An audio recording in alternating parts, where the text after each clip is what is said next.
Hari ini kita akan kaji tentang kesan pembayaran minimum dan pembayaran lewat bagi penggunaan kad kredit. Pemilik kad kredit akan menerima satu penyata kewangan untuk kad kredit setiap bulan. Dalam penyata tersebut, terdapat butiran seperti had kredit, tarikh penyata, jumlah terkini, jumlah bayaran minimum, jenis-jenis cash dan sebagainya. Pemilik kad, dia perlu membayar jumlah terkini atau hutang kredit kad dengan segera. Kalau tidak, ia akan dikenakan sebarang caj kewangan. Tetapi, bank akan memberi kelonggaran dengan membenarkan pengguna membayar dalam satu tempoh tertentu yang dikenali sebagai tempoh tanpa faedah. Biasanya tempoh ini adalah selama 20 hari mulai daripada tarikh penyata. Untuk menikmati keistimewaan ini, setiap bulan, pemilik kad harus menjelaskan semua jumlah baki akhir penyata kad kredit. Atau kalau tak ada duit, kamu boleh membuat bayaran minimum dalam tempoh tanpa faedah. Bayaran minimum biasanya ialah 5% daripada jumlah baki akhir penyata atau RM50. Kita akan ambil mana yang lebih tinggi. Jika masih terdapat baki daripada jumlah terkini selepas tamat tempoh tanpa faedah, caj kewangan atau faedah akan dikenakan ke atas baki tersebut dalam kadar harian. Dan kebanyakan bank akan mengenakan kadar faedah tahunan di antara 15% hingga 18%.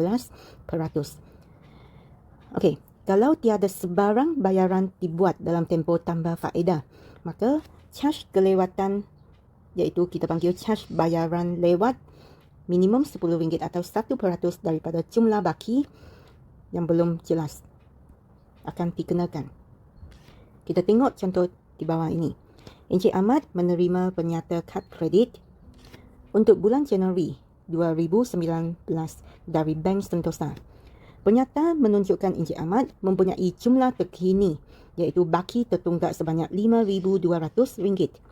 Anggapkan bahawa Encik Ahmad tidak menggunakan kad kredit dalam bulan Februari. Berapakah bayaran minimum yang perlu dibayar oleh Ahmad? Okey, jadi kita tengok bayaran minimum biasanya ialah 5% daripada baki akhir penyata kad kredit ataupun minimum RM50. Okey, jadi kita tengok berapakah bayaran yang perlu Ahmad bayar. Hutang kad kredit ialah RM5,200. Kita kira 5% jadi 5%. Iaitu sama dengan RM260. Jadi antara RM260 dengan RM50, Ahmad adalah perlu bayar RM260 sebagai minimum. Sebab kita perlu ambil nilai yang lebih tinggi.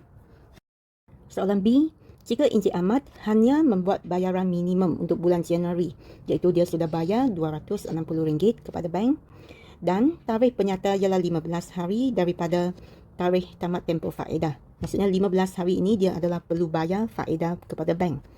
Apakah baki dalam penyata bulanan bulan Februari untuk Encik Ahmad? Okey, jadi mula-mula kita kira berapakah duit yang dia masih hutang dengan bank.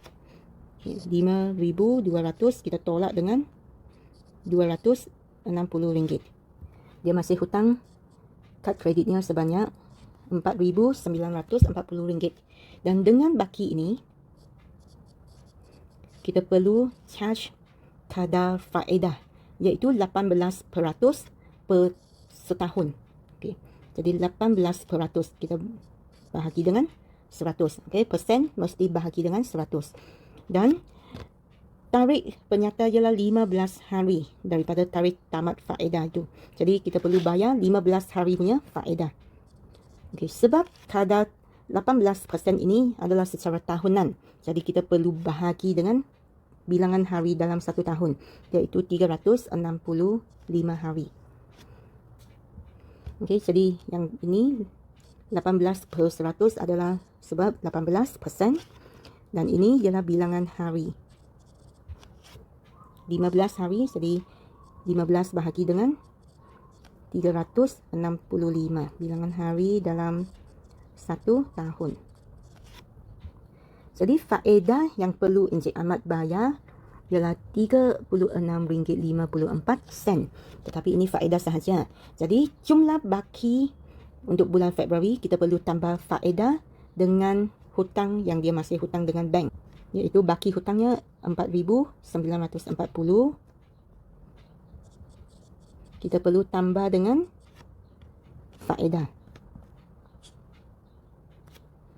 iaitu RM36.54. Jadi penyata pada bulan Februari ialah RM4,976.54. Maksudnya bulan Februari Encik Ahmad adalah hutang begitu banyak duit dengan bank.